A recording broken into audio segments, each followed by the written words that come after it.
நண்பர்களே, நான் வந்து உங்களுக்கு இன்னைக்கு வந்து ஒரு கதை சொல்லப் போறேன். அந்த கதைய கேட்டு என்ஜாய் பண்ணுங்க, ஷேர் பண்ணுங்க, சப்ஸ்கிரைப் பண்ணுங்க. வாங்க கதைக்குள்ள போலாம். ஒரு ஊர்ல வந்து நெறைய துணி துவைக்கிற தொழிலாளர்கள் இருந்தாங்க. அவங்க வந்து நெறையா கழுத வளர்த்துட்டு இருந்தாங்க. அதுல வந்து அந்த ஒரே ஒரு கழுதைக்கு மட்டும் அந்த லைஃப் எப்படி என்ன டெய்லியும் வந்து புல்ல கொண்டாந்து போடுறாங்க. அந்த புல்ல வந்து நம்மளும் சாப்பிட்றோம். இப்படியே நம்ம லைஃப் போகுது. நம்ம போய் எப்போதான் வெளி உலகத்தை சுற்றி பார்க்குறது, இந்த காட்டை சுற்றி பார்க்கணுமே அப்படின்னு அதுக்கு ஒரு எண்ணம் வந்துருச்சு. நம்மளுக்கு என்ன சும்மா சோறு போடுறாங்க. நம்மளுக்கு தான் நம்ம முழு மேலே 200 கிலோ மூட்டைக்கு மேலே ஏற்றி அங்கேயும் கொண்டு போகிறாங்க.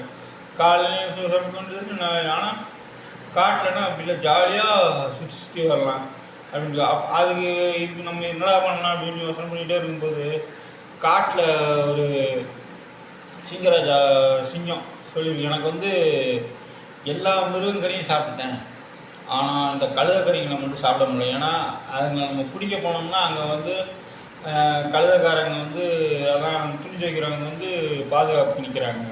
அதனால் நம்மளால் பிடிக்க முடியல. நீங்கள் தான் எப்படியோ போய் எனக்கு ஒரு கழுதையை கூப்பிட்டு வரணும் அப்படின்ட்டு. சரி, இவ்வளோதான ராஜா, இது நான் வந்து உங்களுக்கு சால்வ் பண்ணி தரேன் அப்படின்னு.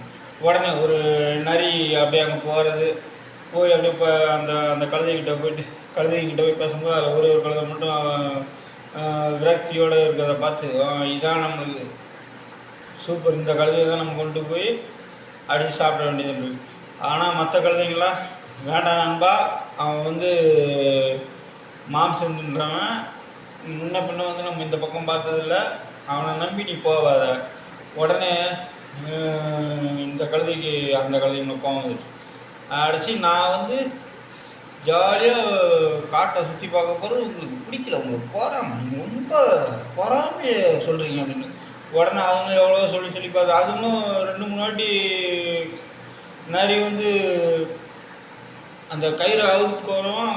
இவங்க கத்துனோன்னா அந்த அவங்களாம் வெளியில் வந்து நான் இப்படியே இருக்கும்போது உடனே நிறைய சொல்லி, நீ வந்து நான் வந்து என்னால் முடியாது, நீயே எப்படியாது. சரி, ஒரு நாள் அப்படிதான் எல்லோரும் ஆற்றுக்கு போனாங்க துணி துவைச்சிட்டு கழுதை. ஆனால் இந்த ஒருத்தர் ஒரு கழுதை மட்டும் நல்லா நேக்காக காட்டுக்குள்ளே போயிடுச்சு. காட்டுக்குள்ளே போனோன்னா உள்ளே போனதுமே ஃபஸ்ட்டு ஒரு புலி அடிக்கிறது, எதிரி ஒரே ஓட்டம். என்னடா இந்த காட்டு வாழ்க்கை இப்படி இருக்கு, நம்ம எங்கே பார்த்தாலும் உங்கள் உயிர் பார்த்து அப்படியே போகும்போது சரி நீ கொஞ்ச நேரம் வெளியில் நின்று நான் போய் சிங்கராஜாட்ட பேசிட்டு வந்துடுறேன்.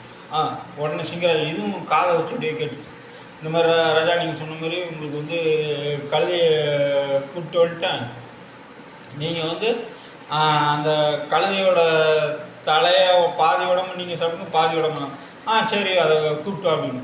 இதை கேட்டது தான் கழுதை, எம்மா எனக்கு காட்டு வாழ்க்கையும் வேணாம் ஒன்று வேணாம், நான் வந்து எங்கள் அங்கே துணி தைக்கிறவங்களாண்டே போய் நான் வந்து துணி சம்மந்தே பழச்சிக்கணும் எடுத்து தான் ஒரே ஓடியே வந்து இங்கே வந்து அவங்ககிட்டலாம் எல்லாத்துக்கும் அப்பா என்ன மன்னிச்சிருங்க,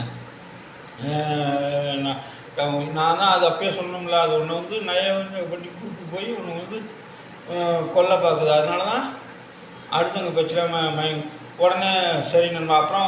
அப்புறம் அந்த கழுதைக்கார் அந்த சந்தோஷமாக அதை கட்டி வளர்க்குற. அப்புறம் அதுலேருந்து அது வந்து காட்டு வாழ்க்கையை பற்றியே நினைக்கிறேன். இதுலேருந்து என்ன தெரியுது, எப்பயுமே கிடைச்ச வாழ்க்கையை வச்சு சந்தோஷப்படணும். அதை விட்டுட்டு அவங்க இப்படி இருக்காங்களே இவங்க இப்படி இருக்காங்களேன்னு நம்ம நினச்சா கடைசியில் நிலைமை இப்படி தான். இதுதான். நன்றி, வணக்கம்.